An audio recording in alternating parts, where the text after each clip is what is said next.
Well, guys, thank God that the Supreme Court has a conservative majority because the liberals on the Supreme Court are nutty. These people are out of their minds. Now, you guys probably know that the Supreme Court is actually hearing arguments because Tennessee has a law that actually bans, quote unquote, gender affirming care for minors. How in the world did we even get to this point, guys? I mean, gender affirming care, sex changes for kids. Now, the left, man, they have not met a child that they didn't want to transition. And there's no doubt about it, guys. This Supreme Court is going to uphold the ban in Tennessee because no child whatsoever should be taking these drugs.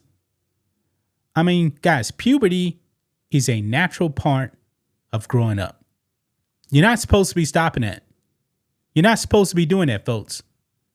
This is crazy, but the left, man, they want these kids to be sterilized.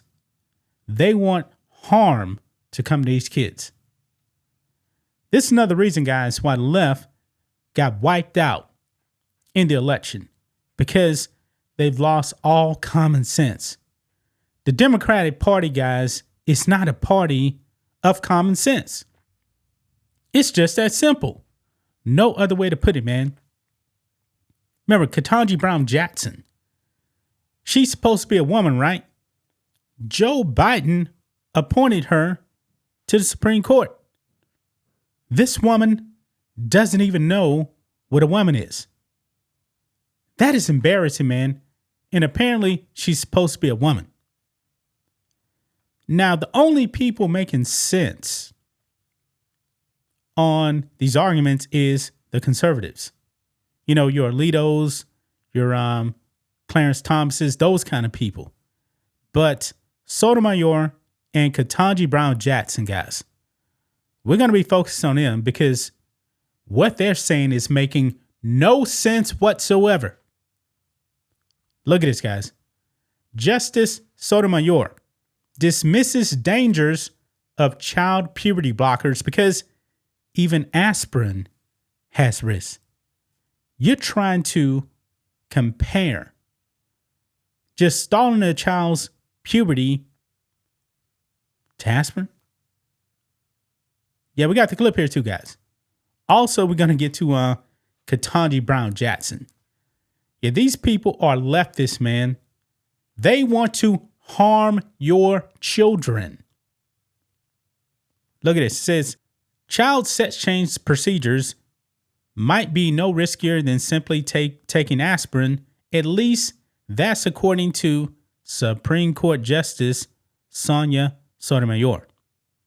The Supreme Court heard oral arguments on Wednesday in a high-profile case regarding whether states have the authority to ban minors from receiving gender transition medical care under the Equal Protection Clause of the 14th Amendment. Let's go ahead and listen to Sotomayor right here. You guys are going to be stunned, man. Listen in. Here we go. Cannot eliminate the risk of detransitioners. So it becomes a pure exercise of weighing benefits versus risk. And the question of how many minors have to have their bodies irreparably harmed for unproven benefits is one that is best left. I'm sorry, Counselor. Every medical treatment has a risk, even taking aspirin. There is always going to be a percentage of the population under any medical treatment that's going to suffer a harm. So the question in my mind is not, do policymakers decide whether one person's life is more valuable than the millions of others who get relief from this treatment? The question is, can you stop one sex from the other? I can't believe this woman just said that. I really can't believe this. Comparing sterilizing a child to aspirin. These people are evil, folks. You guys may actually know Chloe Cole. Give her a follow on that. She was actually detransitioned. Female, thought she was a male. Took all these drugs, and guess what? She's sterile now. Can't have kids. Can't have any sexual pleasure. Courtesy of the left. This is dangerous, folks. This is dangerous stuff right here. This is going to get overturned, man. Democrats already have to know that. The American people, man, are not down with this stuff. Ketanji Brown Jackson says child sex change bans are sort of the same thing as interracial marriage bans. Yes, she's actually trying to compare that to this. A woman that doesn't even know she's actually a woman. I'm stunned, guys. These people should have never been on the Supreme Court. Thank you, Barack Obama and Joe Biden. These two women are lunatics. Listening to Ketanji Brown Jackson here. Thought what was most interesting about the potential comparison to Loving is that in that case, everyone seemed to concede up front that a racial classification was being drawn by the statute.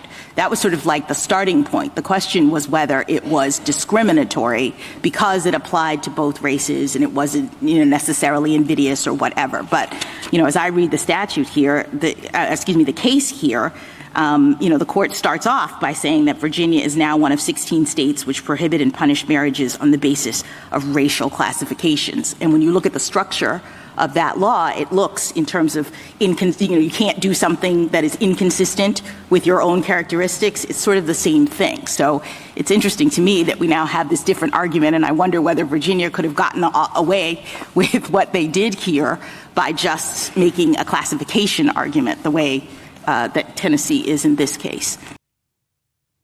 What?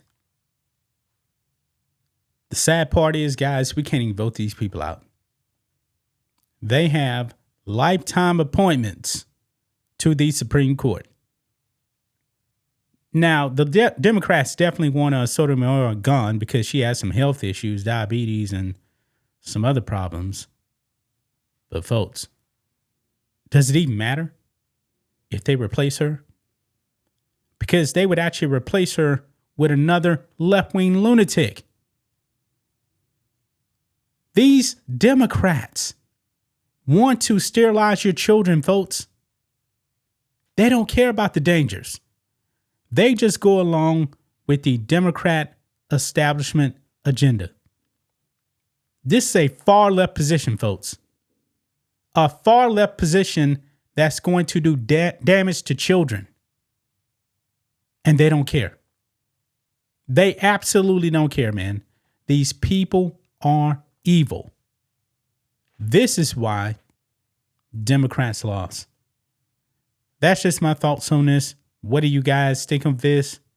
Black and White Network fans, let us know what you think about all this in the comments. Make sure to subscribe to the channel. And we'll catch you next time.